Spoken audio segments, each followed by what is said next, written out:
Bitcoin is right now more than 73,000 US dollars. That's its value, one Bitcoin. And just a few months back, it was at around 25,000, 30,000 US dollars. What has led to this phenomenal rise? Solana today is at 170 US dollars. A few months back, again like 6 months, 8 months back, it was even at 20 US dollars.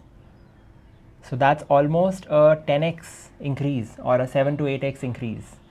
And how has this happened? What has driven the rise of cryptocurrency? Now, first thing we need to understand is cryptocurrencies move up as a group and they move down as a group. So it's very much bunched. And this is an analysis that I had done some time back, that if Bitcoin is going to 2x, usually Ethereum 2.5 or 3x's, and then Solana does a little bit more than that, 3.5 or 4x. And you have gaming cryptocurrencies which will probably 10x. And you have even smaller and riskier currencies which will maybe 25, 30x. So it's a way in which you can actually put in money at a smaller scale and only at the low point, right? Right now it's at the high point. So this is actually the point to sell. When the market crashes, the same thing happens in reverse. If Bitcoin halves, then Ethereum will become 1 divided by 2.5x. It will drop by 2.5x. Solana will drop by 3x, 4x. And that's what happens because the other currencies, they're not currencies, they're basically crypto tokens as you can call them, right? They would also reduce much more drastically. If the rise is drastic, the fall will also be drastic. So Bitcoin rise actually takes the whole cryptocurrency market up, and Bitcoin's fall takes the whole cryptocurrency market down, because Bitcoin is still the most legitimate and known and widely used with the most market cap. I think it has 2 times or 3 times more market cap than Ethereum. Why has Bitcoin risen in the first place? Bitcoin is based on the technology that no one centralized entity can control money. And that is why a lot of people who are running the Bitcoin network are all giving it computational power. And these are called miners. And what these miners do is that they provide computational resources. They ensure that the global ledger is maintained, because Bitcoin is nothing but everyone in the network knows which address, which is like a equivalent of a bank account, which address has how many Bitcoin. It's all public. Now you may not necessarily know who's behind each address. That is not required to be, at least within the Bitcoin network, it is not required that that is made upfront. Now that is required by government agencies now around the world, governments around the world, so that they can regulate who is putting in money in which address, right? But from the Bitcoin's internal perspective, the network runs without any interference by any government or centralized corporation, and the network continues running. It gives incentive to all these people who give their computational power for maintaining the network, right? To make sure that transactions go through, to make sure that transactions, when they go through, are recorded and verified. All of that is done through an incentive system that people directly who are part of the network, who are giving the computational power, they get rewarded with certain amount of Bitcoin, a very minor fraction of Bitcoin named as Satoshis. So they get rewarded in that for every transaction. So that's how the network runs. And people who provide this computational power are decentralized, and they're there all across the world, right? So theoretically, no one country can actually control the network, or no one corporation can control the network. There are no limits on how much money you can transfer, how much money you can keep into one account, money in the sense Bitcoin, right? It's a decentralized form of money ultimately. Now this comes with its own risks, of course. There's no regulations. If your address gets hacked, or if you have lost your secret key to somebody else, which gives you access to your address, then you have lost the money, right? There is no check and balance, or no way to kind of get that money back, at least from within the Bitcoin network. So all of these regulations are external. They are there. There are governments which will kind of help you, or there are also now governments which are adopting Bitcoin as a currency, especially the developing governments, developing economic governments, right? Because they see that it's a nice store of value.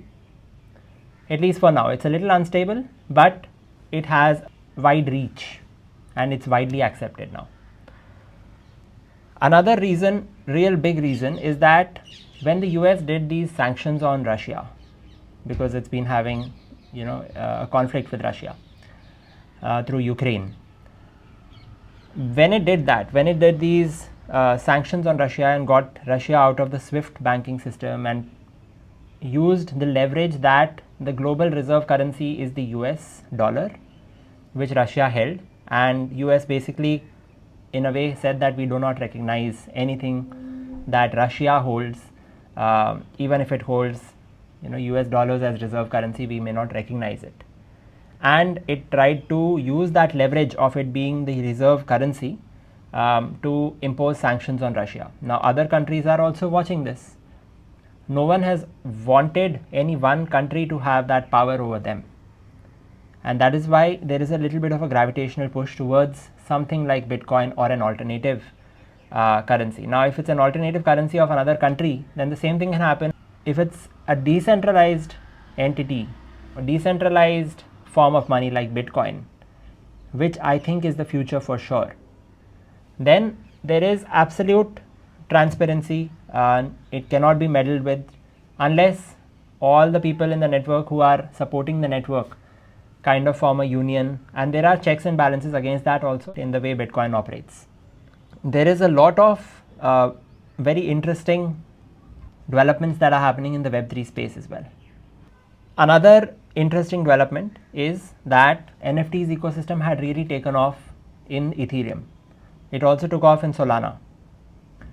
A lot of projects did extremely well. People became multimillionaires, even billionaires from NFTs by creating NFTs and selling, sometimes by buying NFTs and then selling high, right? But NFTs also had a big crash for a long time, right? In 2020, 2021, NFTs became really big. In 2021 onwards, they became big for a year or two, and then they really crashed.